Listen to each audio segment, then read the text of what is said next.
وَلَقَدْ يَسَّرْنَا الْقُرْآنَ لِلذِّكْرِ فَهَلْ مِن مُّدَّكِرٍ الحمد لله رب العالمين والصلاة والسلام على أشرف الأنبياء والمرسلين أما بعد فأعوذ بالله من الشيطان الرجيم من همزه ونفخه ونفثه بسم الله الرحمن الرحيم رب اشرح لي صدري ويسر لي أمري واحلل عقدة من لساني يفقه قولي اللهم انفعنا بما علمتنا وعلمنا ما ينفعنا وزدنا علما فبشر عبادي الذين يستمعون القول فيتبعون أحسنه أولئك الذين هداهم الله وأولئك هم أولو الألباب أعوذ بالله من الشيطان الرجيم بسم الله الرحمن الرحيم بسم الله الرحمن الرحيم لا أقسم بيوم القيامة ولا أقسم بالنفس اللوامة أيحسب الإنسان أن لن نجمع عظامه بلى قادرين على أن نسوي بنانه بل يريد الإنسان ليفجر أمامه يسأل أيان يوم القيامة فإذا برق البصر وخسف القمر وجمع الشمس والقمر يقول الإنسان يومئذ أين المفر كلا لا وزر إلى ربك يومئذ المستقر ينبأ الإنسان يومئذ بما قدم وأخر أعوذ بالله من الشيطان الرجيم بسم الله الرحمن الرحیم رمضان المبارک کا بابرکت مہینہ شروع ہو گیا ہے۔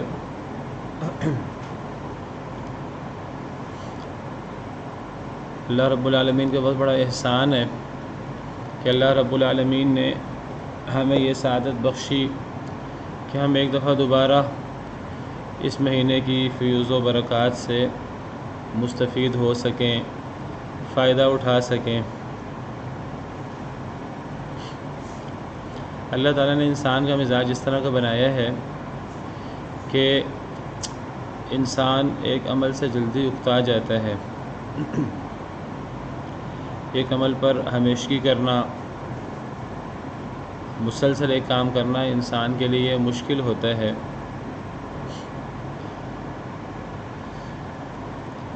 دیگر مخلوقات کو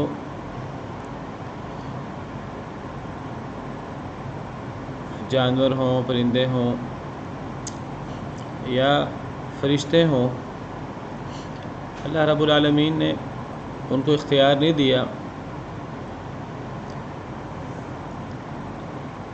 کہ وہ اپنی مرضی سے، اپنے اختیار سے نیکی گناہ کر سکیں۔ ان کے اندر اللہ رب العالمین نے ان کی فطرت کے اندر، ان کی جبلت کے اندر نیکی رکھ دی ہے۔ اللہ کی تسبیح، اللہ کا ذکر وہ کرتے رہتے ہیں۔ فرشتوں کے بارے میں قرآن کریم میں آتا ہے کہ اگر تم لوگ اللہ کی تسبیح نہیں کرو گے، اللہ کو یاد نہیں کرو گے، وَمَنْ عِنْدَهُ لَا يَسْتَكْبِرُونَ عَنْ عِبَادَتِهِ وَلَا يَسْتَحْسِرُونَ، جو اللہ کے نزدیک ہیں یعنی فرشتے، وہ اللہ کی عبادت سے تکبر نہیں کرتے، نہ وہ اللہ کی عبادت سے تکبر کرتے ہیں اور نہ وہ اکتاتے ہیں اللہ کی عبادت سے۔ اللہ کے پاس تو زمین و آسمان کی بادشاہت ہے۔ جو فرشتے اللہ کے پاس ہیں، اللہ کے پاس اس معنی میں کہ وہ آسمانوں میں ہیں، تو وہ نہ اللہ کی عبادت سے تکبر کرتے ہیں، نہ اللہ کی عبادت سے اکتاتے ہیں۔ یسبحون اللیل والنہار لا یفترون، وہ دن رات اللہ کی تسبیح کرتے ہیں، وہ تھکتے بھی نہیں ہیں اس سے۔ انسان کا مزاج یہ نہیں ہے۔ اللہ نے آزمائش کے لیے انسان کا مزاج یہ رکھا ہے کہ انسان تھک جاتا ہے، اکتا جاتا ہے، جی کس سے کنیاتے ہیں؟ کنیاتے سے مراد تکبر، لا یستکبرون عن عبادتہ، اللہ کی عبادت سے تکبر نہیں کرتے۔ تو اللہ تعالیٰ نے ہماری مدد کے لیے، ہماری اصلاح کے لیے سارے جو ہمارے ایام ہیں ایک جیسے نہیں بنائے۔ عام جو زیادہ تر شب و روز ہیں وہ ایک روٹین کے ہیں، لیکن اللہ نے کچھ شب و روز کو، کچھ مخصوص ایام کو، کچھ مہینوں کو افضل بنا دیا ہے۔ ایک تو افضل اس معنی میں کہ ان کے اندر اللہ رب العالمین نے ہمیں ترغیب دلائی ہے کہ اگر ان کے اندر نیکی کرو گے تو ثواب زیادہ ہوگا، میں زیادہ اجر دوں گا۔ ان مہینوں کے اندر یا ان ایام کے اندر اللہ رب العالمین کی طرف سے خاص مدد بھی ہوتی ہے ہماری۔ انسان کا دل کرتا ہے انسان نیکی کرے، عام دنوں کے اندر انسان کا کئی دفعہ دل نہیں کرتا، انسان اکتایا ہوا ہوتا ہے، روز ایک کام کر کے کوئی کمی بیشی انسان سے ہو رہی ہوتی ہے، کبھی نماز میں تاخیر ہوئی، کبھی نماز وقت میں پڑھ لی، کبھی ایمان زیادہ ہے، کبھی ایمان ناقص ہے، کبھی نیکی کے شوق ہے، کبھی اکتاہٹ ہے۔ تو یہ جو دن اور یہ جو مہینے آتے ہیں، ان مہینوں کے اندر اللہ کی طرف سے دیکھیے ہمارے دل اللہ رب العالمین کے ہاتھ میں، قلوب العباد بین اصابع الرحمن، اللہ رب العالمین کی مبارک انگلیوں کے درمیان ہے۔ یقلبها کیف یشاء، اللہ جیسے چاہیں ان کو الٹ کرتے ہیں۔ تو اللہ رب العالمین ان ایام کے اندر، ان مہینوں، ان افضل مہینے کے اندر ہمارے دل کے اندر نیکی کے شوق پیدا کر دیتے ہیں، وہ اکتاہٹ کم ہو جاتی ہے، انسان کا دل اللہ رب العالمین کی طرف لپکتا ہے، اللہ کی عبادت کرنے کو انسان کا دل کرتا ہے۔ اور اللہ رب العالمین جو بدی کی طاقتیں ہیں، وہ طاقتیں جو ہیں وہ اللہ رب العالمین انہیں قید کر دیتے ہیں، وہ انسان کو ورغلائیں۔ تو جب اللہ تعالیٰ انہیں قید کر دیتے ہیں تو پھر اللہ کی طرف سے جو رحمتیں ہیں ان کی برکھا برستی ہے، اور اللہ کی طرف سے ہمارے دلوں کے اندر عبادت کا شوق پیدا ہوتا ہے، اور جو شر کی طاقتیں ہیں ہمیں ورغلانے والی، اللہ رب العالمین ان طاقتوں کو قید کرتے ہیں۔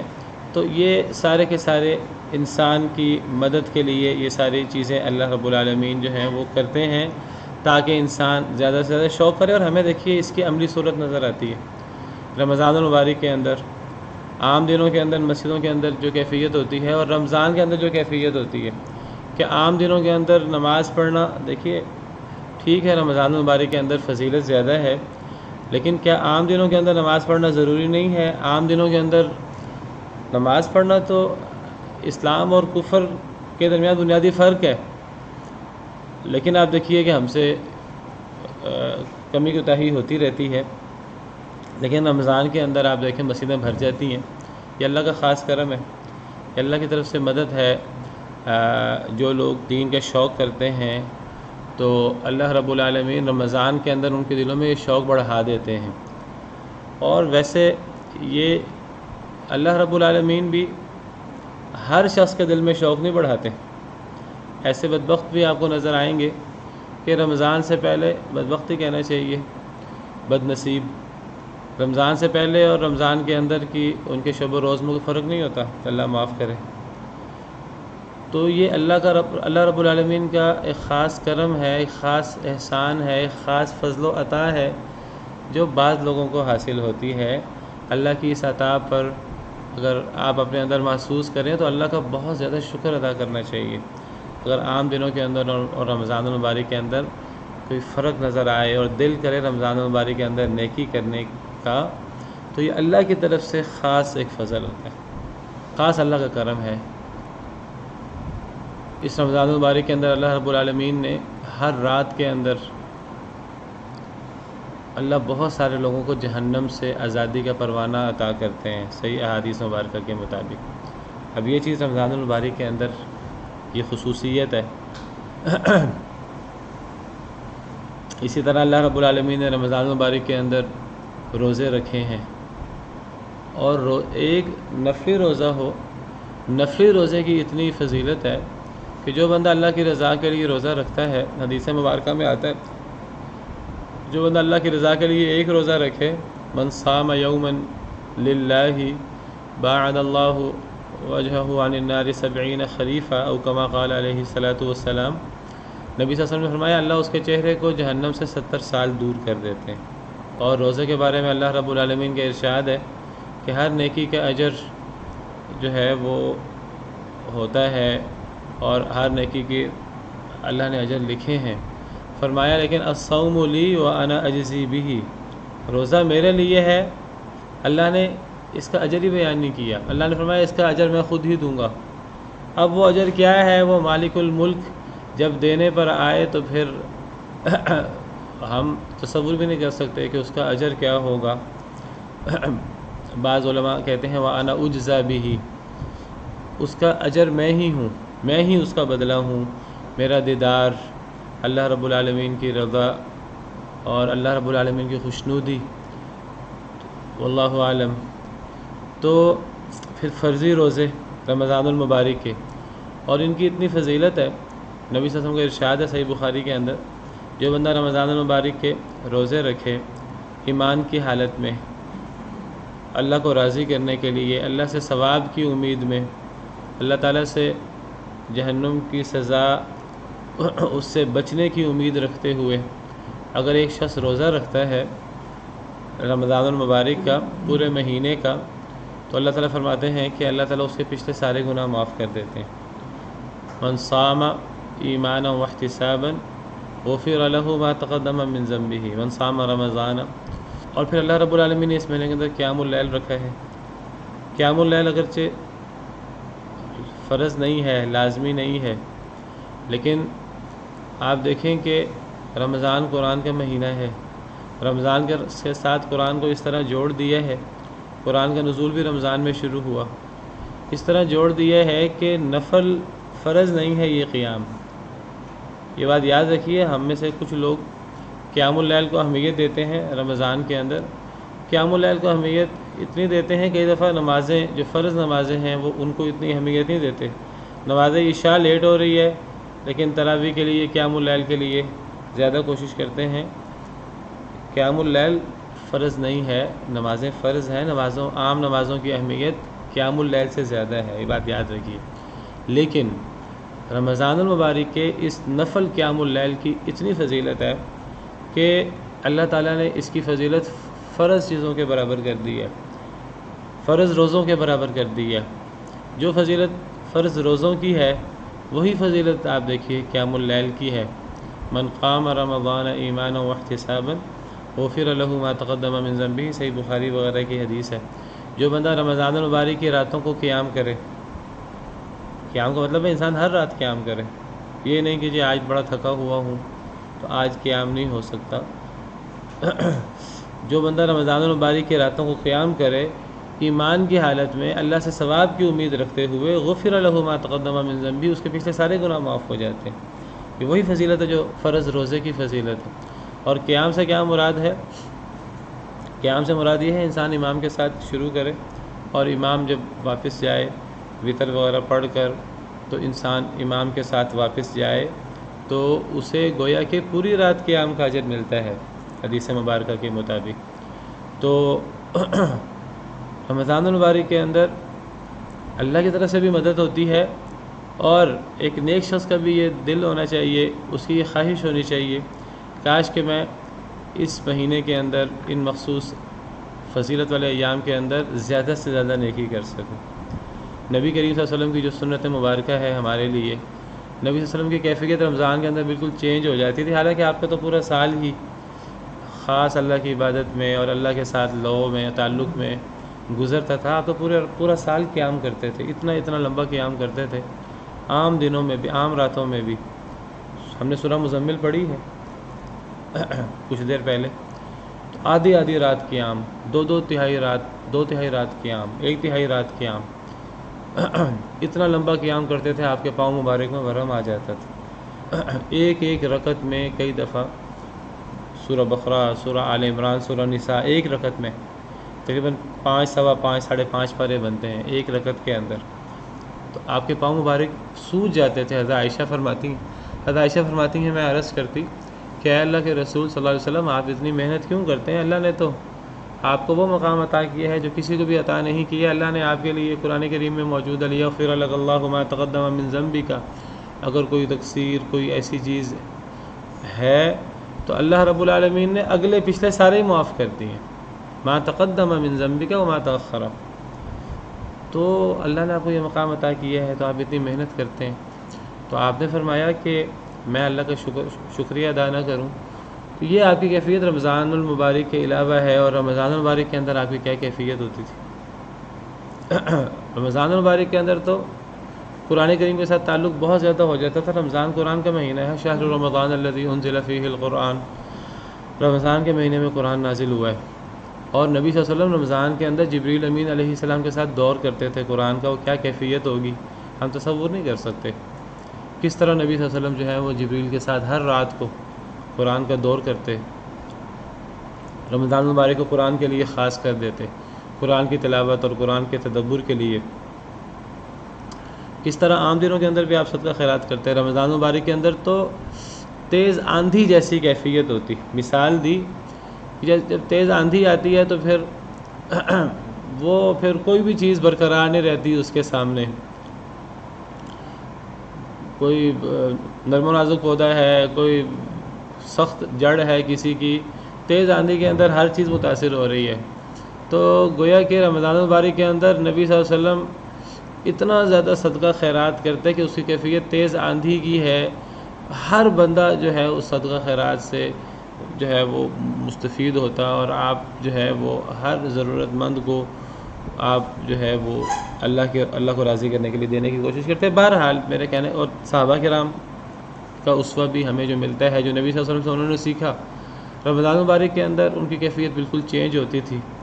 اور احادیث مبارکہ میں آتا ہے کہ صحابہ کرام رمضان مبارک کے لیے 6 مہینے انتظار کرتے تھے، اللہ سے دعائیں کرتے تھے کہ اللہ تعالیٰ ہمیں رمضان مبارک کے رمضان آنے تک ہمیں زندہ رکھنا، تاکہ ہم رمضان المبارک کی نعمتوں سے اور اس کی برکتوں سے ہم فیض یاب ہو سکیں۔ ہمارے ائمہ کرام، ہمارے سلف صالحین، امام مالک کے بارے میں آتا ہے حدیث کا درس دیتے تھے، آپ کو پتہ ہے رمضان المبارک کے اندر حدیث کا درس موقوف کر دیتے تھے، کہتے تھے رمضان قرآن کا مہینہ ہے، اس کو قرآن کے لیے خاص کرنا ہے، حدیث کا درس نہیں دیتے تھے، پورے توجہ قرآن کی طرف، قرآن پڑھنے پڑھانے کی طرف، قرآن میں تدبر کی طرف۔ تو رمضان المبارک کو ہمیں خاص کرنا چاہیے قرآن کے لیے، اور اس میں قرآن کی طرف زیادہ توجہ کرنی چاہیے، قرآن کی تلاوت ہو یا قرآن کا تدبر ہو۔ قرآن کی تلاوت کے اپنے بڑے فضائل ہیں احادیث مبارکہ میں، لیکن میں آپ سے ذکر کروں اصل چیز قرآن کا تدبر ہے، قرآن کے اندر غور و فکر کرنا ہے۔ ہماری زندگی کے مقصد، اللہ نے ہمیں پیدا کیا ہے تو ہمیں جو اللہ نے ہمارے لیے نسخہ کیمیا اتارا ہے، اس نسخہ کیمیا پر غور کرنا، اس کو پڑھنا، اس کو غور کرنا، اور پھر اس پہ عمل کرنا۔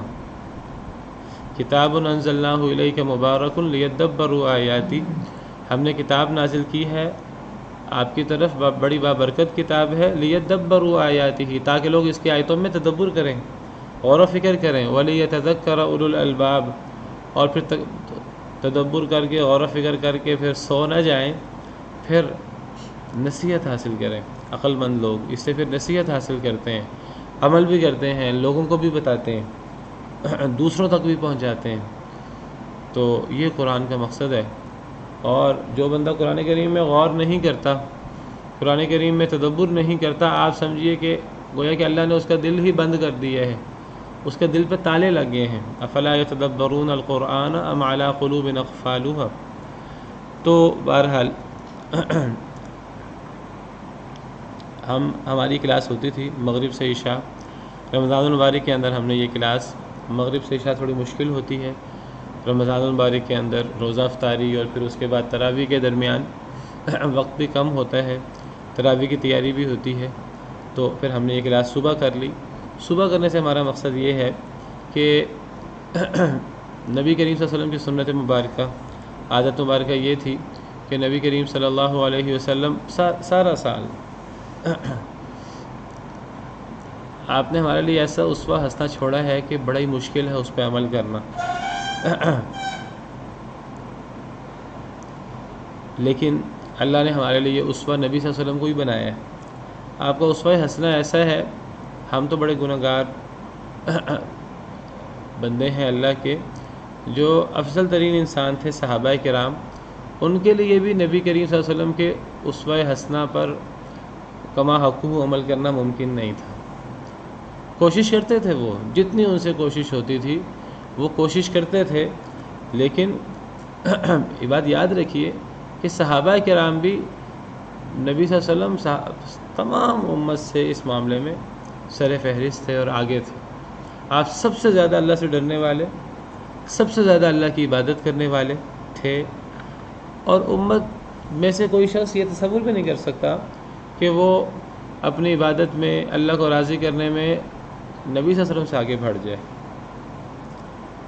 نبی صلی اللہ علیہ وسلم نے ہمارے لیے جو مثالیں چھوڑی ہیں، وہ مثال ایسے ہے جیسے ہمارے لیے سورج اور چاند کو ہم دیکھتے ہیں اور ہم تصور کرتے ہیں کہ یہ کتنے بلند ہیں، ہم ان تک جانے کا سوچ بھی نہیں سکتے۔ تو نبی صلی اللہ علیہ وسلم کے اسوہ حسنہ کی یہ مثال ہے، لیکن اللہ نے ہمارے لیے نبی صلی اللہ علیہ وسلم کی ذات کو ہی اسوہ حسنہ بنایا ہے۔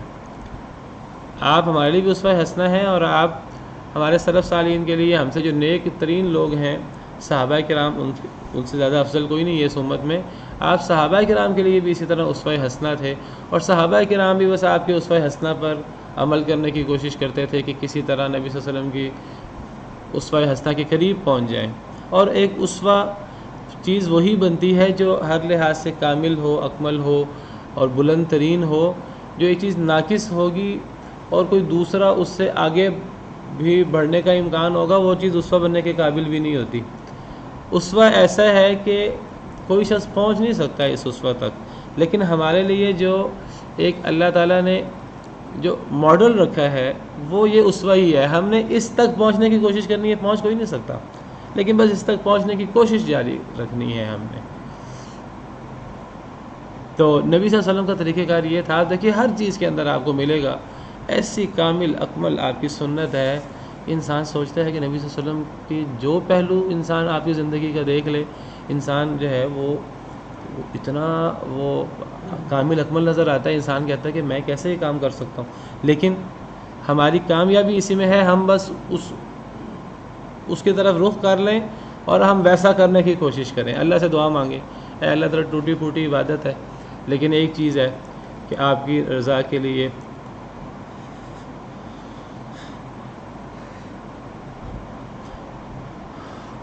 اور نبی صلی اللہ علیہ وسلم کی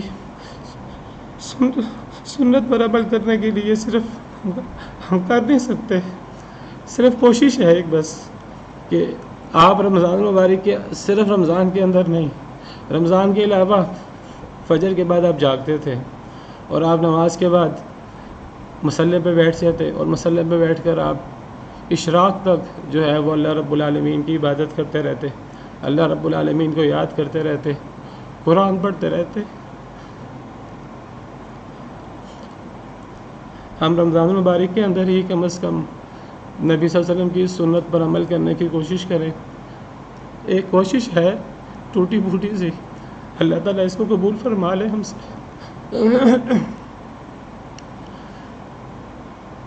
یہ نبی صلی اللہ علیہ وسلم کو اسوہ ہے جو رمضان اور غیر رمضان کے اندر ہے، اور کامل اسوہ ہے۔ تو اللہ تعالیٰ بس ان ٹوٹے پھوٹے اعمال کو قبول فرما لے۔ کوئی مقصد نہیں ہے، صرف اور صرف نبی صلی اللہ علیہ وسلم سے محبت اور اللہ کی رضا۔ تو شروع کرتے ہیں، اعوذ باللہ من الشیطان الرجیم، بسم اللہ الرحمن الرحیم۔ لا اقسم بیوم القیامہ،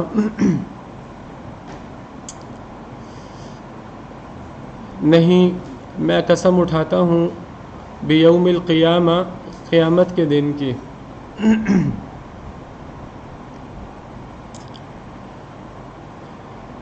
عام طور پر ہم دیکھتے ہیں کہ ہمیں قسم کے اندر قسم کی عام طور پر جو انداز ملتا ہے قرآن کریم میں وہ واو کے ساتھ قسم کی ابتدا ہوتی ہے.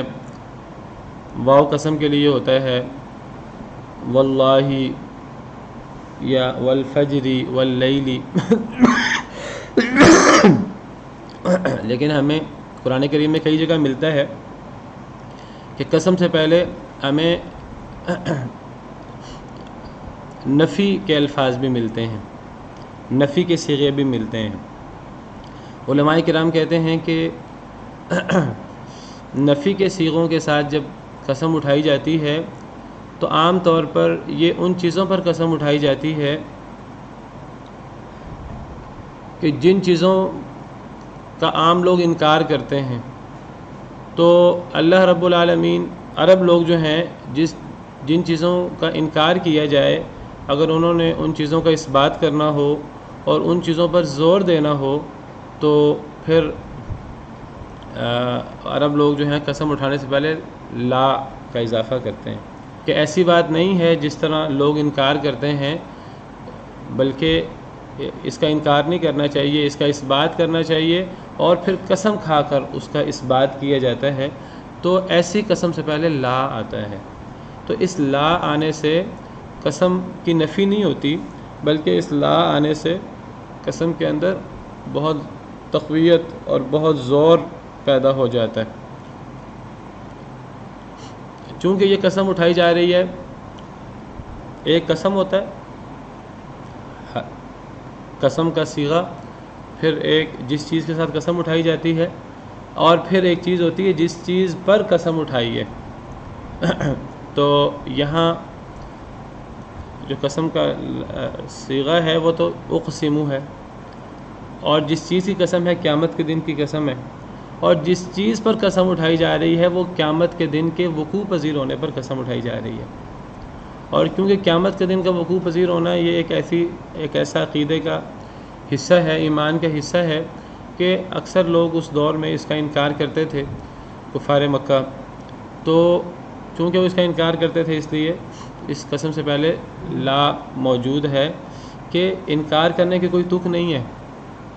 تم اللہ رب العالمین کی قدرتوں پر شک کرتے ہو تو اللہ رب العالمین کی قدرتوں سے یہ ہرگز بعید نہیں ہے کہ اللہ رب العالمین انسان کو مرنے کے بعد دوبارہ اٹھا سکیں، انسان کو دوبارہ پیدا کر سکیں.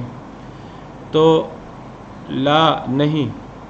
اقسم میں قسم اٹھاتا ہوں بیوم القیامہ، قیامت کے دن کی.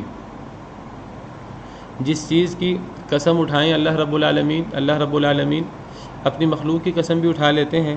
اللہ تعالیٰ جس چیز کی قسم اٹھا لیں اس سے اس چیز کی اہمیت کا پتہ لگتا ہے کہ وہ چیز اس کا ایک بڑا مقام ہے. تو قیامت کے دن کا ایک بڑا مقام ہے، ایک بڑا اہم دن ہے، بہت بڑا دن ہے. قل هو نبأ عظیم، کہہ دیجئے بہت بڑی خبر ہے. اور ہم نے پڑھا پیچھے سورہ مدثر میں انہا لإحدى الکبر، یہ بڑی بڑی چیزوں میں سے ایک بڑی چیز ہے. قیامت کا دن اس دنیا کی بہت بڑی حقیقت ہے. تو میں قیامت کے دن کی قسم اٹھاتا ہوں. ولا اقسم بالنفس اللوامہ، اور نہیں میں قسم اٹھاتا ہوں بالنفس اللوامہ، ملامت کرنے والے نفس کی. بعض مفسرین کا کہنا یہ ہے کہ یہ دونوں جو آیتیں ہیں ان دونوں آیتوں کے اندر قسم سے پہلے لا ہے. تو لا سے نفی ہے جس چیز پر قسم اٹھائی جا رہی ہے، اور گویا کہ قسم میں زور دیا گیا ہے. بعض مفسرین کی یہ رائے ہے دونوں آیتوں میں قسم پر زور دینے کے لیے لا ہے. بعض مفسرین کی یہ رائے ہے کہ پہلی آیت میں جو لا ہے وہ چونکہ جس چیز پر قسم اٹھائی جا رہی ہے کفار مکہ اس کا انکار کرتے تھے، تو پہلی آیت میں تو لا سے ان کے عقیدے کی نفی ہے اور قسم پہ زور ہے، لیکن دوسری آیت میں قسم کی نفی ہے. بعض مفسرین کے مطابق وہ کہتے ہیں کہ معنی یہ ہوگا نہیں میں قسم اٹھاتا ہوں قیامت کے دن کی. یہاں تو قیامت کے دن یہاں تو زور پیدا ہو گیا لا کی وجہ سے، لیکن ولا اقسم بالنفس اللوامہ وہ کہتے ہیں اور میں نفس لوامہ کی قسم نہیں اٹھاتا بلکہ میں قیامت کے دن کی قسم اٹھاتا ہوں. تو لفظ نفس لوامہ کی قسم اٹھانے سے کی نفی ہے، بعض مفسرین کے مطابق، اور وہ اپنے اس رائے کی تائید میں ایک قرات بھی ہے، قرات متواترہ. اس قرات متواترہ میں یہ جو پہلی آیت ہے لا اقسم، تو اس میں لام الف لا کی بجائے لام زبر لا، لا اقسم بھی ایک قرات ہے، لا اقسم بیوم القیامہ، ایک متواتر قرات پہلی آیت میں لا اقسم کی بجائے لا اقسم. لا اقسم میں لا نافیہ ہے، نہیں میں قسم اٹھاتا ہوں، اور لا اقسم ہو میں ضرور قسم اٹھاتا ہوں. لیکن یہ جو قرات ہے یہ قرات متواترہ یہ صرف پہلی آیت میں ہے، دوسری آیت میں نہیں ہے. یعنی یہ نہیں ہے لا اقسم بیوم القیامہ ولا اقسم، اس طرح نہیں ہے. جن کی قرات ہے لا اقسم بیوم القیامہ، اگلی آیت میں وہ بھی لا اقسم ہی پڑھتے ہیں. تو کہتے ہیں کہ اس قرات سے بھی اشارہ ملتا ہے کہ پہلی آیت کے اندر لا ان کے عقیدے کی نفی کے لیے ہے اور قسم پر زور دینے کے لیے ہے، لیکن دوسری آیت میں لا وہ قسم کی نفی کے لیے ہے. لیکن امام ابن کثیر دیگر مفسرین نے کہا ہے کہ راجح بات یہی ہے کہ یہ دونوں آیتوں میں لا جو ہے وہ ان کے عقیدے کی نفی کے لیے ہے اور قسم پہ زور دینے کے لیے ہے. دونوں آیتوں میں قسم اٹھائی گئی ہے. یہ نہیں ہے پہلی آیت میں ان کے عقیدے کی نفی ہے اور قیامت کے دن کی قسم اٹھائی گئی ہے، اور دوسری آیت میں نفس لوامہ کی قسم اٹھانے سے نفی کی گئی ہے. نہیں، بلکہ دونوں آیتوں میں جو ہے وہ لا سے ان کے عقیدے کی نفی ہے اور اقسم سے قسم کا اس بات ہے اور قسم پہ زور دیا جا رہا ہے، اور یہ بات راجح ہے زیادہ. ولا اقسم بالنفس اللوامہ، اور نہیں میں قسم اٹھاتا ہوں نفس لوامہ کی. نفس لوامہ کیا چیز ہے؟ لوامہ کا مطلب ہے بہت زیادہ ملامت کرنے والا نفس، بہت زیادہ ملامت کرنے والی جان. یہ کس طرح ملامت کرنے والا ہے؟ ایک انسان کا نفس ملامت کرتا رہتا ہے کہ تم نے یہ کام کیوں کیا، تم نے یہ کام کیوں کیا، تم نے یہ کام کیوں کیا. انسان کو کوئی کاروبار کے اندر نقصان ہو جائے، کوئی کمی بیشی ہو جائے تو انسان کا نفس انسان کو ملامت کرتا ہے. اچھی باتوں پر بھی ملامت کرتا ہے کہ میں اپنی زندگی کے اندر بہت زیادہ کیوں نہیں علم حاصل کر سکا، میں فلاں اچھا کام کیوں نہیں کر سکا. تو نفس انسان کا ضمیر ہے جو انسان کو ملامت کرتا ہے. اللہ نے انسان کے اندر ضمیر رکھا ہے جو انسان کو بری باتوں پر کہ تم نے یہ کام کیوں کیا، وہ انسان کو کچوکے لگاتا رہتا ہے. انسان جب بھی کوئی غلط کام کرنے لگتا ہے تو انسان کا ضمیر انسان کو ٹوکتا ہے. انسان اس کی بات پر دھیان دے تو انسان کو محسوس ہوتا ہے کہ میرا ضمیر مجھے ٹوک رہا ہے. اور اگر ایک انسان اپنے ضمیر کو مار ہی لے تو ایک الگ بات ہے، ورنہ ضمیر انسان کو ٹوکتا ہے. ویسے بھی قیامت کے دن تو ہر انسان کا نفس اسے ملامت کرے گا، چاہے وہ نیک ہے چاہے وہ برا ہے. سیدنا حسن بصری رضی اللہ عنہ اس آیت کریمہ کی تفسیر میں فرماتے ہیں کہ کوئی شخص ایسا نہیں ہے چاہے وہ نیک ہو چاہے بد ہو، لیکن قیامت کے دن اس کا نفس اسے ملامت کرے گا. قیامت کے دن وہ حسرت کرے گا. اگر وہ بد ہوگا تو وہ حسرت کرے گا کاش کہ میں نیکی کر لیتا، اگر وہ نیک ہوگا تو وہ حسرت کرے گا کاش کہ میں کچھ نیکی زیادہ کر لیتا. جب وہ قیامت کے دن اس کے سامنے ہر چیز کی حقیقت واضح ہو جائے گی تو وہ کہے گا کاش کہ میں اور نیکی کر لیتا، کاش کہ میں اور اللہ کے نزدیک ہو جاتا، کاش کہ میں اور جنت کے بڑے بڑے درجوں کا حقدار بن جاتا. اسی لیے قیامت کے دن کو یوم الحسرہ بھی قرار دیا گیا ہے.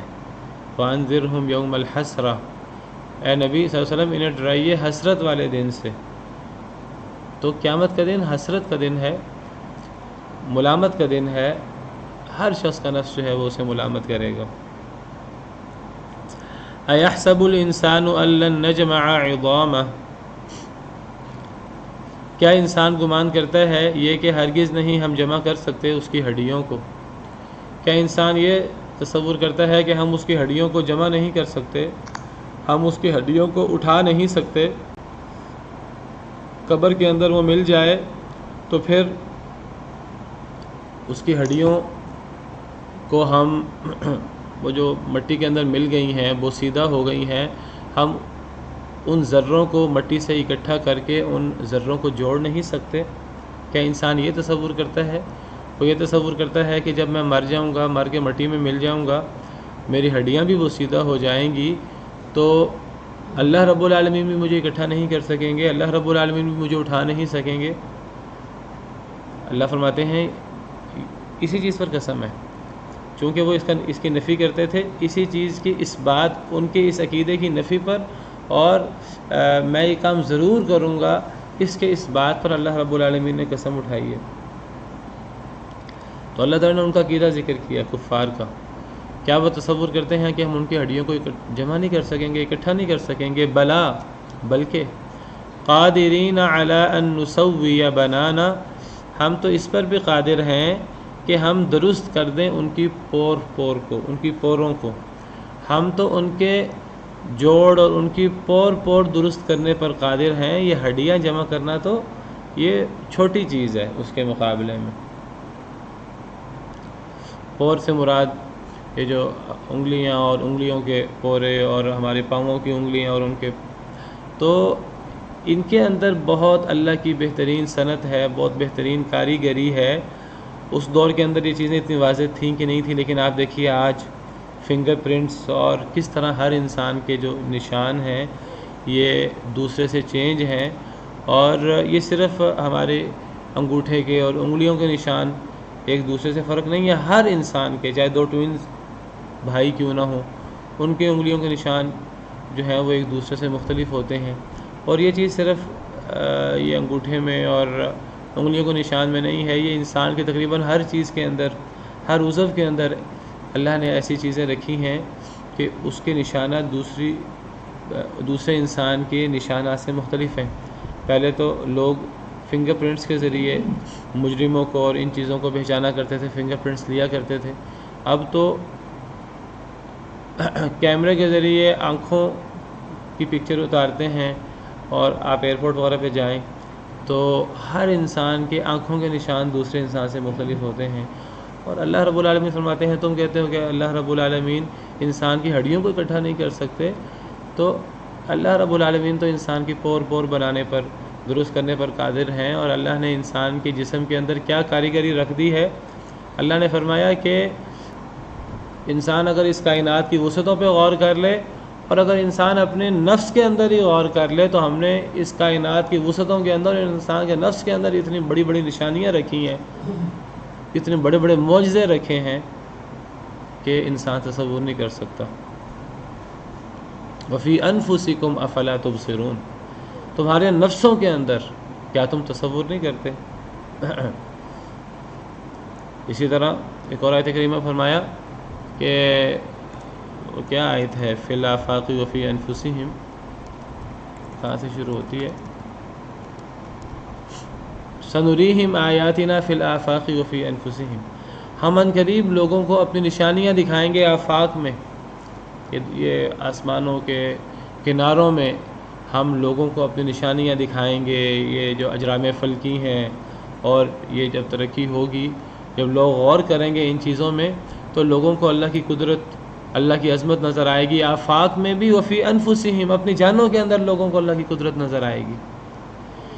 انسان کے جسم کے اندر اللہ رب العالمین نے بڑے بڑے معجزے رکھ دیے ہیں۔ تو اللہ فرماتے ہیں کہ تم کہتے ہو کہ ہم انسان کی ہڈیوں کو اکٹھا نہیں کر سکتے، ہم تو انسان کی پور دوبارہ بنا سکتے ہیں۔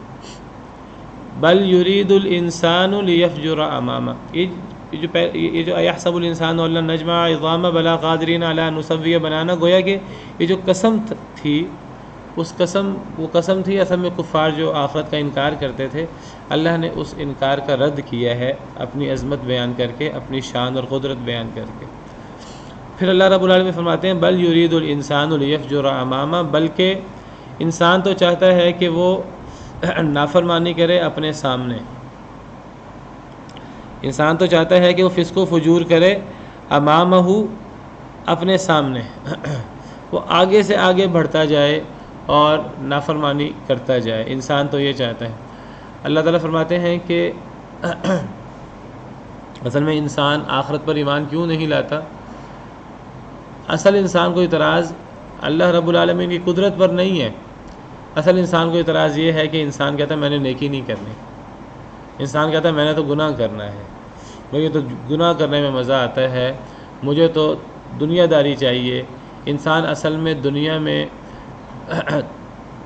مگن رہنا چاہتا ہے، انسان اپنے آپ پر کنٹرول نہیں کرنا چاہتا۔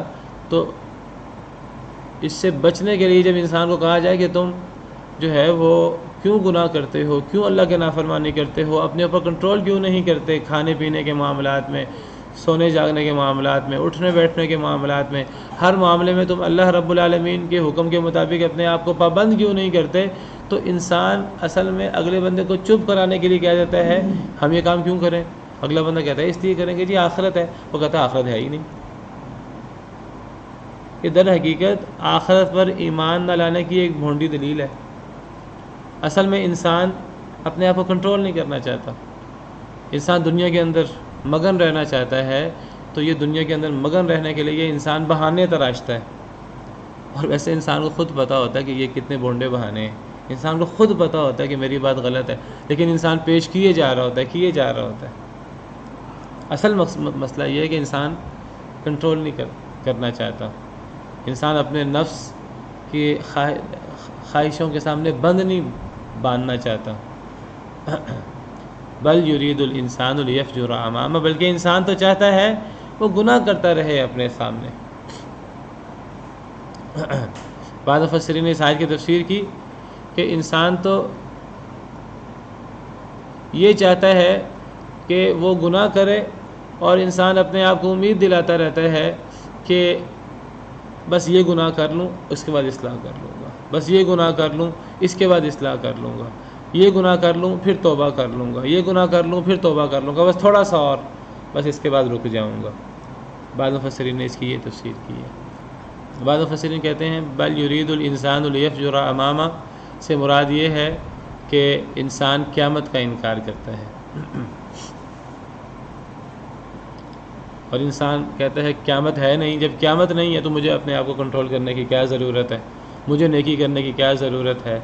نیکی کرنے کے لیے انسان کو قربانی دینی پڑتی ہے، اپنے آپ کو کنٹرول کرنا پڑتا ہے۔ تو انسان گناہ کرنا چاہتا ہے، آزادی چاہتا ہے ہر قسم کی۔ یہ تفسیر سب سے بہتر ہے۔ امام ابن کثیر فرماتے ہیں کہ قیامت کا انکار اور ہر قسم کی روک ٹوک کا انکار انسان چاہتا ہے، اسی لیے اللہ تعالیٰ نے اگلی آیت میں قیامت کا ذکر کیا ہے۔ یسأل ایان یوم القیامہ، وہ کہتا ہے، وہ سوال کرتا ہے کب ہوگا قیامت کا دن۔ انسان سوال کرتا ہے قیامت کا دن کب ہوگا۔ کئی دفعہ سوال کے اندر انکار ہوتا ہے، سوال کے اندر ہی نفی ہوتی ہے، اس کو استفہام انکاری کہتے ہیں۔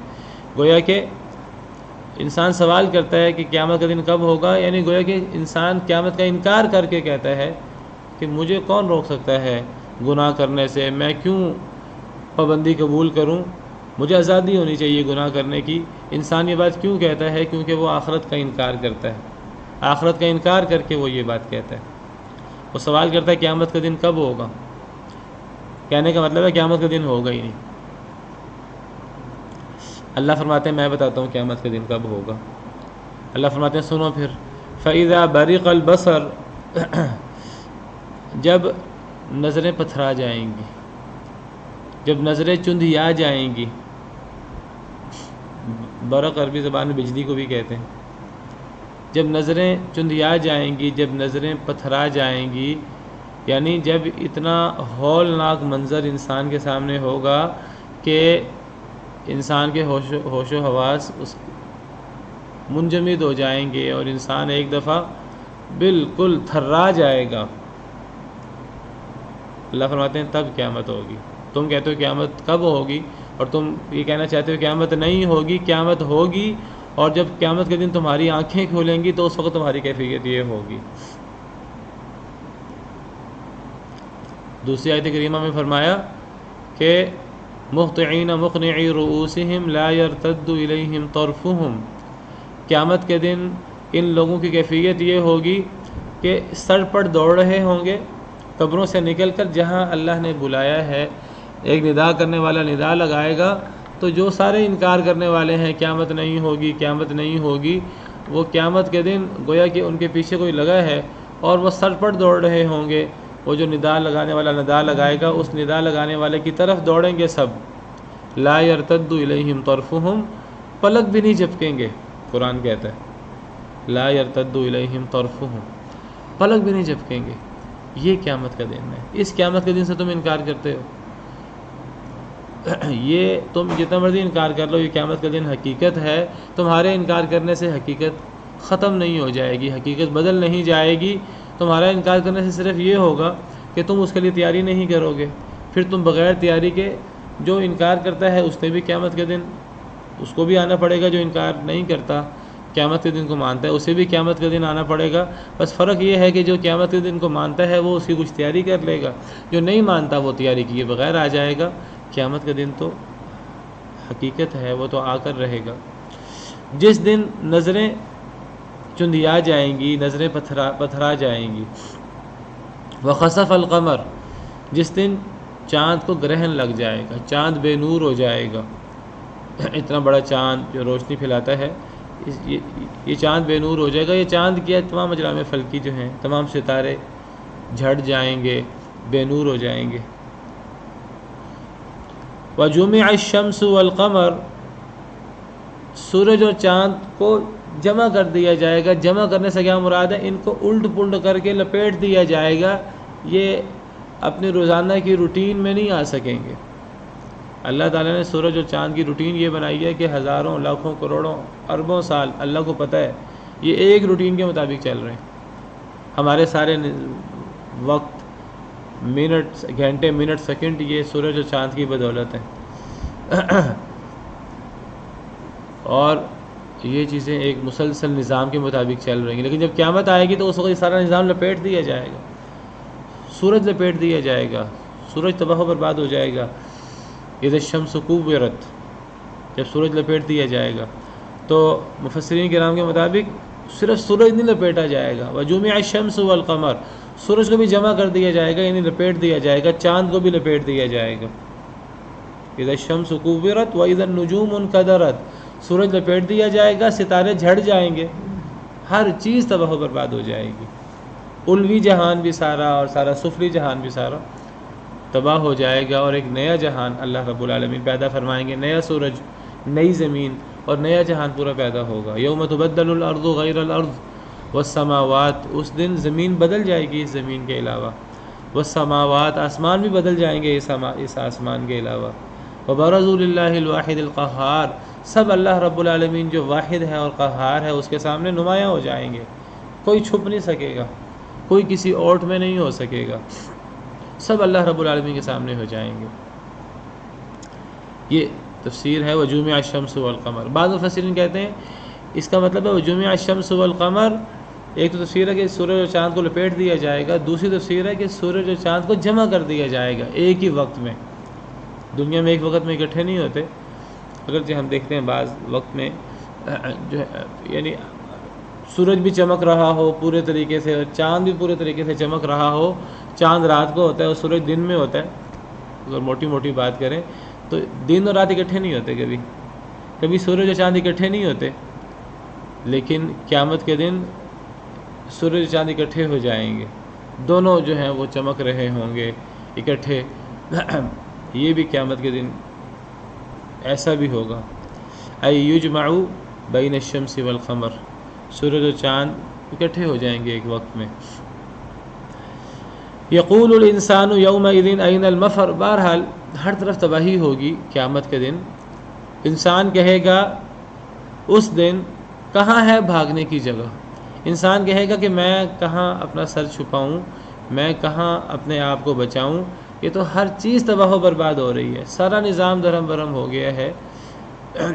تو آج بھاگنے کی جگہ کہاں ہے، آج پناہ کی جگہ کہاں ہے، آج میں کہاں جا کر اپنے آپ کو اس تباہی سے بچا سکتا ہوں. جو لوگ اس وقت زندہ ہوں گے بدبخت ترین لوگ ہوں گے، بدترین لوگ ہوں گے جن پر قیامت قائم ہوگی. انسان کہے گا آج سر چھپانے کی اور آج بھاگنے کی جگہ کہاں ہے. کلا لا وزر، ہرگز نہیں، کوئی پناہ گاہ نہیں ہے. وزر وزر کا لفظی مطلب بوجھ ہوتا ہے، بوجھ، اللہ تزر وازرۃ وزر اخری، وزر بوجھ، پہاڑ بہت بڑا بوجھ ہے، بہت بھاری ہوتا ہے، تو وزر سے مراد پہاڑ، اور پہاڑ کے اندر انسان پناہ گاہ حاصل کرتا ہے دشمنوں سے بچنے کے لیے۔ غاروں کے اندر انسان کہتا ہے بڑی مصیبت آ رہی ہے، چلو میں کسی مضبوط غار کے اندر میں چھپ جاتا ہوں، تو گویا کہ وزر کا لفظ مطلب بوجھ ہے، تو مراد یہاں پہاڑ، اور پہاڑ کے اندر کوئی غار کے اندر میں چھپ جاؤں، اور وہاں بھی جو پوری دنیا کے اندر جو تباہی آ رہی ہے اس تباہی سے میں آنکھیں بند کر لوں اور یہ میں محفوظ رہوں۔ اللہ فرماتے ہیں کوئی ایسی جگہ نہیں ہوگی، کوئی پناہ گاہ نہیں ہے، کوئی پہاڑ اور کوئی پہاڑ کے اندر غار نہیں ہے کہ جس کے اندر انسان اپنے آپ کو اس دنیا کی تباہی سے اور اس اللہ کے غیظ و غضب سے انسان اپنے آپ کو بچا سکے۔ اگر کوئی جگہ ہے الی ربک یومئذ المستقر، تیرے رب کے پاس اس دن جائے قرار ہوگی۔ اگر کوئی پناہ گاہ ہے تو اللہ رب العالمین کی ذات کی، اللہ رب العالمین کے پاس جائے قرار ہے، اللہ رب العالمین کے ساتھ تعلق ہے، تو یہ تعلق فائدہ دے گا، ورنہ قیامت کے دن کوئی چیز فائدہ نہیں دے گی۔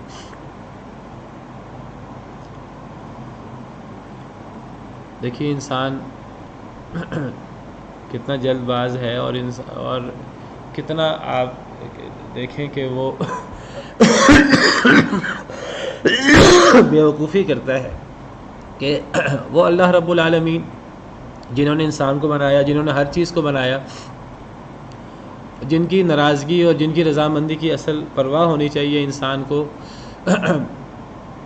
جن کے پاس انسان پناہ حاصل کرتا ہے، انسان اس اللہ رب العالمین کو ہی ناراض کرتا ہے۔ اگر انسان اللہ رب العالمین کو ہی ناراض کر دے تو اللہ رب العالمین کی ذات ہی وہ ذات ہے جو انسان کو ہر مشکل سے نجات دے سکے۔ انسان باقی چیزوں کا سہارا تلاش کرتا ہے، باقی چیزوں کا سہارا کوئی سہارا نہیں ہے، تنکے کا سہارا کے برابر بھی نہیں ہے۔ جب اللہ رب العالمین ہی انسان کے مخالف ہو جائیں، اللہ رب العالمین ہی غضبناک ہو جائیں، پھر کون سی چیز ہے جو انسان کو محفوظ رکھ سکے؟ اللہ سے انسان کو کوئی نہیں بچا سکے گا۔ اللہ کے غضب سے بچنے کا طریقہ کار ایک ہی ہے، وہ انسان اللہ رب العالمین کے عافیت میں، اللہ رب العالمین کی رحمت کی انسان پناہ حاصل کرے، کوئی ایسے اعمال کرے کہ اللہ کو راضی کر سکے۔ اللہ رب العالمین نے دنیا کے اندر ہمیں اختیار دیا ہے، ہم کہتے ہیں ہمارے پاس اختیار ہے، ہم جو مرضی کریں، میں جو چاہوں کروں۔ انسان یہ اختیار تو دیکھ لیتا ہے، لیکن یہ نہیں دیکھتا کہ اس اختیار کا انجام کیا ہے۔ انسان کو اگر انسان سے نافرمانی ہو جائے، اللہ نے انسان کی فطرت کے اندر یہ چیز رکھی ہے، تو انسان کا کام یہ ہے کہ انسان اگر بشری تقاضے کے تحت نافرمانی ہو جائے، انسان اپنے رب کو راضی کر لے، کوئی ایسے اعمال کر لے، توبہ کر لے کہ جب اللہ رب العالمین غضبناک ہو تو انسان اللہ کی رحمت کی پناہ میں آ سکے۔ الی ربک یومئذ المستقر، آپ کے رب کے پاس اس دن جائے قرار ہوگی۔ جنہوں نے اللہ سے تعلق بنایا ہوگا دنیا کے اندر کمیوں کوتاہیوں کے باوجود، تو ان کو رب کے پاس جو ہے وہ قرار ملے گا، رب کے پاس انہیں پناہ ملے گی، اور کوئی جگہ پناہ گاہ نہیں ہوگی۔ ما لکم من ملجأ یومئذ وما لکم من نکیر، تمہارے لیے قیامت کے دن کوئی پناہ گاہ نہیں ہے۔ لا ملجأ ولا منجا منک الا الیک، نہ کوئی پناہ گاہ ہے، نہ کوئی نجات کی جگہ ہے مگر اللہ کی طرف۔ انسان اللہ کے غضب سے نہیں بچ سکے گا، مگر ایک ہی صورت ہے، انسان اللہ کے غضب سے اللہ کی رحمت کی پناہ میں آ جائے۔ اس کے لیے انسان کو دنیا کے اندر آنکھیں کھولنی ہوں گی، اس کے لیے انسان کو غفلت کی نیند سے جاگنا ہوگا۔ یُنَبَّأُ الْإِنسَانُ یومئذ بما قدم وأخر، خبر دی جائے گی انسان کو اس دن ساتھ اس کے جو اس نے پیچھے چھوڑا اور جو اس نے آگے بھیجا۔ جو انسان نے آگے بھیجا اور جو انسان نے پیچھے چھوڑا، آگے بھیجنے کا مطلب ہے نیک اعمال آگے بھیجنا، اور پیچھے چھوڑنے کا مطلب ہے انسان جو نیک اعمال آگے نہیں بھیج سکا، جو گناہ کر کر کے پیچھے چھوڑتا رہا۔ تو جو انسان نے اچھا برا کیا ہے تو وہ انسان کو قیامت کا دن سارا کچا چھٹا کھل کے سامنے آ جائے گا۔ ان الانسان لربه لکنود وانه على ذلك لشهید وانه لحب الخیر لشدید افلا يعلم اذا بعثر ما في القبور، کیا انسان نہیں جانتا جب قبروں کو کھیڑ دیا جائے گا وحصل ما فی الصدور، جو کچھ سینوں میں ہے وہ نکال لیا جائے گا. سارے انسان کے اعمال اچھے ہوں یا برے ہوں انسان کے سامنے آ جائیں گے. وعرضوا علی ربک صفا، لوگ اللہ رب العالمین کے سامنے صفوں میں پیش ہوں گے. اعمال نامے اس دن ہر شخص کے ہاتھ میں دے دیے جائیں گے. اعمال نامے کے اندر ہر چھوٹا بڑا عمل، ذرہ برابر بھی نیکی کا عمل موجود ہوگا، ذرہ برابر بھی گناہ کا عمل موجود ہوگا. فمن یعمل مثقال ذرۃ خیرا یرہ، جس نے ذرہ برابر نیکی کی ہوگی دیکھ لے گا. ومن یعمل مثقال ذرۃ شرا یرہ، جس نے ذرہ برابر بھی گناہ کیا ہوگا وہ دیکھ لے گا. اور انسان کو خبر مل جائے گی انسان کے ہر عمل کی. ہم دنیا کے اندر غفلت میں ہوتے ہیں، بڑے بڑے گناہ کر کے بھول جاتے ہیں، انسان کو یاد بھی نہیں ہوتا میں نے گناہ کیا ہے. قیامت کے دن چھوٹی سے چھوٹی چیز انسان کے نظروں کے سامنے آ جائے گی، فلم کی طرح آپ سمجھیے چلنا شروع ہو جائے گی، اور انسان کو یاد آ جائے گا میں نے یہ گناہ بھی کیا تھا، یہ گناہ بھی کیا تھا، یہ نیکی بھی کی تھی، یہ بھی نیکی کی تھی. تو خبر دی جائے گی انسان کو اس دن، جو انسان نے آگے بھیجا، جو انسان نے پیچھے چھوڑا. یہ ہے قیامت کا دن، جس قیامت کے دن سے اللہ رب العالمین ہمیں ڈرا رہے ہیں، اور جو سب سے بڑی حقیقت ہے اس کائنات کی. عما یتساءلون عن النبأ العظیم، اسی قیامت کی ہمیں تیاری کرنی ہے، اور اسی قیامت کے لیے ہمیں غفلت کی نیند سے جاگنا ہے، اور اسی قیامت کی تیاری کے لیے، آخرت کی تیاری کے لیے ہمیں گناہوں سے اپنے آپ کو بچانا ہے، اور ہمیں اپنے آپ کو اللہ رب العالمین کے قریب کرنا ہے، اللہ رب العالمین کی رحمتوں کا حقدار بنانا ہے، کہ دنیا میں ہم جانوروں کی طرح غفلت والی زندگی گزارنے نہیں آئے.